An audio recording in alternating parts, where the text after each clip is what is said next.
The most wild feedback I've received didn't come from a fan, but the first one was my dad, who would read my thrillers. And I'll never forget one day we were sitting outside on his patio, and he says, "Where does this stuff come from in you?" Because my thrillers are pretty dark.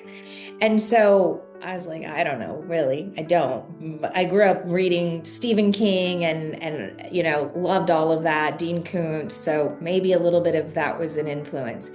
And then just the other day, I was on the call with book Blood and Roses, which is in the Holly Jennings series, has been optioned. Well, the whole series has been optioned, but that book, the screenwriter is adapting currently. So I was on the phone with the production team, this amazing screenwriter. He's been in the business for 20 years, Irish guy, he's a lovely man.